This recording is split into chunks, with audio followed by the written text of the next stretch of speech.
Monster kill! Being able to play multiple heroes in different roles, it is going to be a drafting nightmare. You're level 20 on the Enchantress, then you don't really care about the enchant quite so much, but there's going to be that big, like, 10-15 minute window where you're just able to do whatever the hell you want into the Helm of the Dominator before you get that Overlord. Too big of a window. 5 minutes. I'm not quite sure. I feel like it's key as an item build though. Like, I don't. Can you ever see the Lycan defer from the Overlord? Shocking. Not. I think I get it. With the Spitball, I don't know, like a raid pack into Going to be good. that's what, like you mentioned. We'll see. It's going to be a completely different matchup against the Pugna. Are playing around not the greatest amount of HP, so kind of sharing that common with the Morphling from what we saw previously. Though being able to get more CS in the first 2 waves than he did previously. One thing that is a little unfortunate for Execration is that they don't have the greatest heroes to be able to take advantage of this new... Hyper Marcy? I mean, my thought is that there wasn't really anyone else that would have been able to stand there and fight against the Viper. You know, I was saying Juggernaut was my potential thought just because you had that spell immunity, and with the slows you have some kill threat, but you really don't even against a Marcy Viper lane, right? You're always going to have that extra movement speed to be able to get away just with the rebound. So, yeah, maybe just wanting to stand your ground a little bit more against this, and then if they do dive you, I'm kind of expecting Vincenzo to be holding on to a few points here just to make sure that he gets the living armor off if a dive does happen and he's not exactly there in the lane. We see the other side lane as well at the moment. Tino's done a very good job with his micro, just keeping the wolves away from Whitemon. But I guess it's also then his... In the laning stage, unless you've got like other stuns or other amount of burst damage to be able to take advantage of someone that's blocked off from the fissure. Whitemon doesn't care. He's an Enchantress. Like, he just needs to keep burying him out, little bits of regen. He's gone full harass mode with his Fairy Fires and multiple Iron Branches. And get through, I mean, even when Thompson respawns, it's going to have 5 seconds that he can actually TP there. So, lost a fair few of these creeps to both the tower as well as the creep wave. Bob's able to TP back. He hasn't really lost anything. So once again, some really nice mid play coming through from Bob. Are you surprised that Thompson doesn't have a point in... He was coming back into that fight and fast enough to back off. Lane again. His free net worth. Ooh, a lot of damage, man. If Bob gets a triple raise combo, anyone dies under that. Thompson's still playing fearless though. It wouldn't be Thompson if he wasn't playing like this though. Maxed out the Nether Blast, trying to get some damage in onto the tower. Wildwing Ripper, get the push back. Blast. Be able to scout out Shanks here with the Wildwing Ripper. Yo, gets the vision, gets the pushback, gets the body block. Great team play coming through there. Is it going to be enough though? All right, Glee. Yeah. Cuckoo's not used to this at all. He's used to being targeted a lot of the time, and now he's saying, well, I've just got a completely free lane. Give it to me by my Marcy. All the attention's elsewhere. I love it. Of course, ANA, with that solo kill up top, means that they've got that in the back of their mind on Execration too. They want to take this tower. They need to open up the map a little bit. Thompson look to make the rotation. He's got PD rune bottled, and here we go. Coming in right on top of Tina. Find him some time. Thompson's on the south side of the fissure wall. He can still move on forward for more. Bob's even going to consider about rotating as well with the triple raises. Will answer the initial trade from Execration and T1, but they've still got to be cautious though with Thompson nearby. Forced to be reckoned with, but they do have a really good ward for Radiant to play with. It's going to scout up the position for the Pugna, and Bob trying to charge the right way, but again, it's going to be up to the summons from the Enchantress. Whitemon scouting out Bob in the tree line. An easy kill. And now they can look for more. But Zephyr, a little bit isolated from the team. They've got Thompson to the north. He's going to look to try and suck away the life of the Lycan. And with ANA waveforming forward as well. But ANA's going to be cautious for the moment. That's the attribute shift to play with. The damage will be lacking from Execration. So they're going to push them further away. He was walking forward for the Echo Slam and he just gets enchanted. Wasn't a very quick respawns coming through for both the Vasi as well as the Enchantress. So T1 is setting up. They're trying to push the lanes out a little bit and then just connect through and push on forward. Radiant's bottom tower has fallen. Trying to go for some solo kills here between 3 heroes right now. To harass them away at least, but very aggressive positioning coming through from ANA as well as Cuckoo, realizing that they just don't have the... Morphling, I'll hold that thought, mid lane, Thompson. Charge up's gonna be there, but the Fissure as well connecting when Chenzo steps through to the chain control. One observer ward at the top where Tino's playing on top of, and one for the river scouting out some of these power runes. So you mentioned that you feel like ANA is going to be that ticking time bomb in a game like this. How can they look to address the Morphling then? Oh, okay. Tumbler's toy away. Yeah, just before the blast was able to connect. This tower's still going to take a little bit of damage. They've got the Creep Wave and the Wild Wing Ripper. Thompson's not going to get another blast out, however. Of course, Anna's TP back. I wonder if they go for an aggressive play, but if anything, that just... That's a call from Execration. Get some. Radiant's bottom tower has fallen. Shanks wants that juicy nether ward, that little bit of extra gold to be able to get closer to that blink dagger, but mid tower going down does help matters. Now, where can you play? So, steps to the backline, gets the overgrowth. The control is out, setting up for the Requiem. They've only killed off the Enchantress with the mode, but they'll catch up to multiple heroes as Thompson goes down along with Zephyr. And not only do they win the skirmish, now they can move into the pit. That wasn't even necessarily a bad fight for T1, the one that I was talking about that could potentially turn this game, but still just some great position now. That feels good. Dying solo is kind of a big deal. I mean, Bob, I like the way that he's playing up here. I want to have one more person playing a little bit closer to him. Of course, Shanks just acting as a little bit of backup right now. But you've got to put more pressure onto this tier 2 tower. He's got the Aegis to play around. He's got the BKB. Let's try and take this tower. Palace, his job right now is just to stall. Stall out the game. Make sure that you can get a tower or get an objective while T1 don't get anything. They're far ahead. It only says 2k, but their timings are right now. Thompson, with all of that cast range, the win pro. You want me to look, or am I guessing? Yeah, have a look. Okay. Do you agree? Do you think Execration have a 2-to-1 chance to win this game? I think it's really late thing. But I think T1 are gonna have issues in team fighting. I do feel like this is a lineup that kind of needs to be doing what they are, like hitting their timings and running through a lot of the early skirmishes. But like Radiant do have... They claw their way back into this series. They've had a pretty decent start, and at least they claim back their outpost as well. So a bit of experience gone back their way. Think about this top outpost as well. No, I trust you. It's fine. On mid lane. Aegis for 30 seconds. They're going to be cautious. Smoke's going to pop instantly. No one puts detection. Oh, they're just running forward. Bot gets the Requiem. He's going to try and target down Thompson. Finally, Bishop, where's the damage? Thompson's fine, and ANA shows up. Away for him in with no hesitation. As Execration, they've got to get out. They messed up the side of the fight. They committed too heavily and didn't find any kills. Very heavy commitment, but without your Death Prophet. Death Prophet is the sustained damage that you've got in a lot of these fights, and it's what creates space for someone to get a solo overgrowth onto a Pugna who's already Glimmer Cape. No idea. There we go. High ground. TP potential to be able to get back. He's going into the Nullifier that we were talking about towards the end of the draft as a potential response to Pugna. One item away from it. Helm of Iron Will, about 1,000 gold away. I was just wanting at something. I don't remember what it was. I was like, hang on, this make... Oh, yeah. Why is Little Friend's 6-second taunt? That has to be too long. Lane creeps, don't do that. Execration on the offensive for once.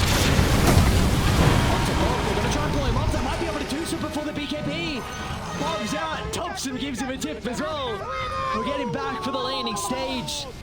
the rest of Execration. They're hanging around. ANA's going to be cautious. Shanks is in with the combination. The chain control needs to be perfect, and it is. Execration hit back. They stick around. There we go. Back into the tip. Oh, interesting. Shanks is holding the Tumble Sword at the moment. Seen a lot of the Earthshakers play with that, the Eye of the Vizier. That extra cast range is incredible. And you see often it's kind of the... and to be able to push out these lanes means that you've actually freed up a big amount of time for Bob as well as Palos to be able to farm up their next item. I really want to see Palos in particular just get into that plate mail if he can afford it. On to a lot of gold right now, and I'm not sure how valuable a Dust or a Windlace is going to be to something else. 5 seconds left on that Roche timer. This is big. They find the back line. Can they get the vision down? It's a big wrap around. Scouting out is now the ordinary. They see ANA. They see ANA. They're going to get the vision, but instead they'll turn to Marcy. An instant pick off. But Execration, you need more out of this. Up the shapeshift for it. Tino's going to charge in. Nullify's there. They've thrown at the over. Hit the wall. Vincenzo doesn't cast it. So ANA just waveforms in, gets rid of the Tree Protector. And now they've got a sentry as well to Bob's location. They're trying to force out an early use of the BKB, but Bob will be able to reposition. But T1, they weathered the storm. They wasted out the shapeshift. They wasted out the double damage rune as well on Bob. Using the Oak of Root the entire time to see that they've got this... Look at the charge off, the smoke. With T1 trying into the higher ground, but Execration, they'll back off. Or Granite Golem giving his life up for the cause, and now they'll feel like it's easy enough to go into this Roche pit. The wall here scouting things out a little bit. And now they're poison. No, everything. Gotta get it out. Oh, there we go. Sentry Ward gets dropped down, so there's not going to be any kind of Aegis deny coming through here.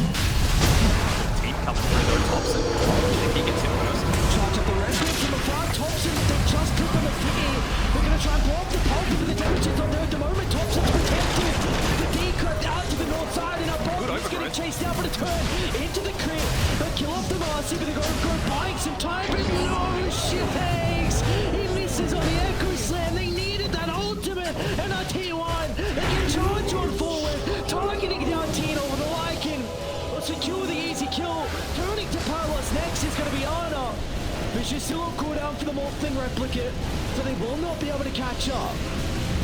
Power of the Netherward, my man. That dealt damage to Shanks when he used the enchant totem there just to try and set up for that little bit of extra stun to go in for the Echo Slam, and then he didn't actually have the blink available. So little things like that. Power of the Puckner, right? Passive damage, disabling BKBs, and turning your own strengths against them. Boots of Travel can join at any time. Enchantress, there's always going to be a creep that they have to TP onto as well, so I like the way that T1 is splitting up the map. That's Palos. They will be able to... Oh my god, all the damage! That's Enchant again trying to trade up top here on Execration. It honestly feels like the most that they can do, even if it's just getting the glyph out to enable a future rat play. Can't fight without a death prophet. That is your source of consistent damage. Standing up here, providing that with the aura and the Helm of the Overlord. They're going to lose a lot pretty damn quickly. Not even bothering for the range racks, and Rob just trying to put his body on the line as well. Cliff isn't really going to give back protection though. It's already pushed in, but they're going to back off. They see the Vikings come on back. Get a tier 3, but you lose a tier 3 for damage potential, that minus armor that they need to really burst someone down. And they've split from ANA. SF's coming back. Now.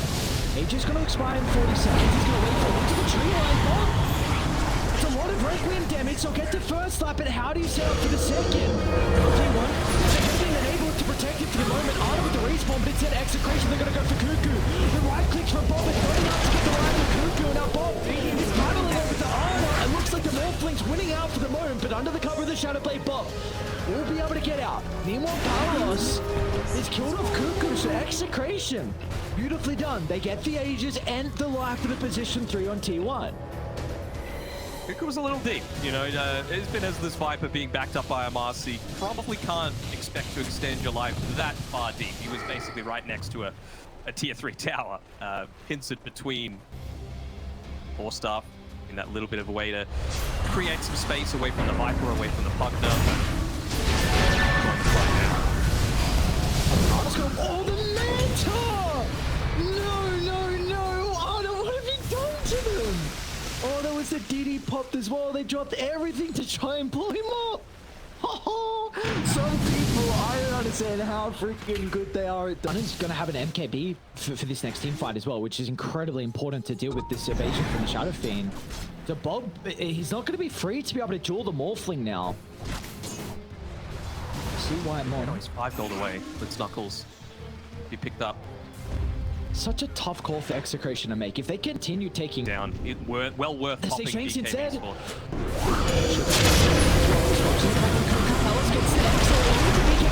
Damage! Oh, just ripping apart the line of the death ball, but he doesn't have the armor to stand his ground as Ana's doing too much damage. He'll turn towards the Tree Protector, getting rid of another component onto Execration's lineup. It's going to be a miracle for them to turn over this team fight as Bob's charging into the middle. He's going to BKB TP up with all the damage. Got it as well. What are we doing out here? Are we looking to give that over to Ana and have a quick look over at Mr. Earthshaker and say, hey, come on, buddy. And we'll see what he's going to be able to do 1v2. They're able to deal with the Decrep, Requiem out, and a big kill for them to find. But that is Shapeshift along with Reinforced, and this might free up the siege now for T1.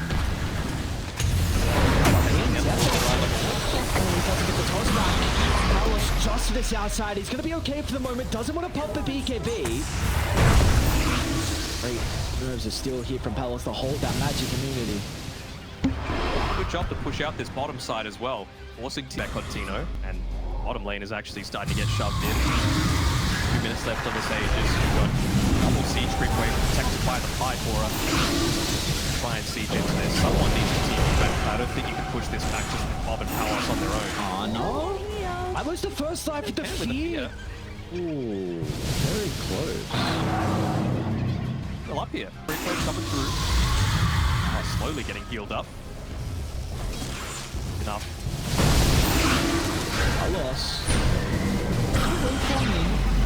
Minute left on the Aegis. They'll get the tier 3 tower. And looks like they're going to look to reset after that for tier 1. Next creep wave coming in shortly. They've got mid pushed in as well. Someone on Execration will be forced to try and deal with the mid lane. Bob reveals a moment where they feel like they can push on forward. I mean, for everything that's happening, they haven't actually lost much. Execration side. 20 seconds left on that Aegis. Oh, they commit the echo for it. The timing on the back. The damage. It's not coming forward enough. Ana pops the BKB and just turns it around. They never stood a chance into the Morphling. But maybe off the back of the buyback, T1 need to respect this. As Vincenzo, though, he doesn't have the overgrowth to work with. It's going to be off the back of Palos, just running into the middle. They're going to be cautious, though. Inside the base, waveform in, Shakes with the pushback, but the damage isn't there. Ana's going to be okay, steps outside the base. They are getting ratted though. T1 need to address this. Tino's going for tier 4s. They hold him back. That's the question. Want to try and call the first division once again. Beautiful force. Just solo. Zeph is able to hold them back. Lost him a buyback, but very happy of be a little bit careful here. Pop the shapeshift just to be able to try and run, connect onto a few waves, and with the push on forward, he can just try to take another tier 3 solo. He's successful. Ooh, this is a scary TP. That's a long TP. Seconds up towards the top side, and he's successful. Get me out of here. Yeah, he's going into the Desolator eventually as well. Really just realizing that, well, full rank way too valuable, especially with no buyback available. Get the break onto the Enchantress, though. They might be able to take her out really quickly. Alright, that's a free kill. Can't stick around for too long, though. Get the jump in. He's got Bob. He's got massive, and now with the bashes, Bob's in trouble.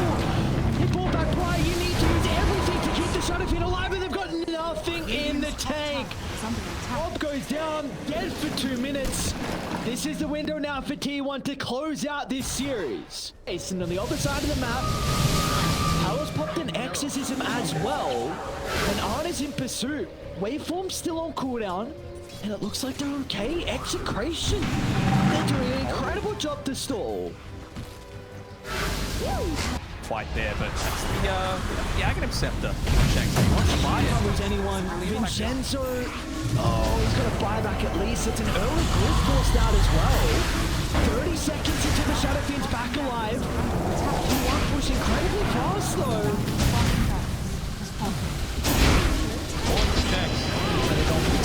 Tino's in. Alice, you fought back as well. Alice is in trouble. ANA trying to lock onto his target. 1 2 done, soon to the next. Fire. They're going to be on the siege much faster than Raiden. The Shadow Fiend won't even have a possibility of respawning.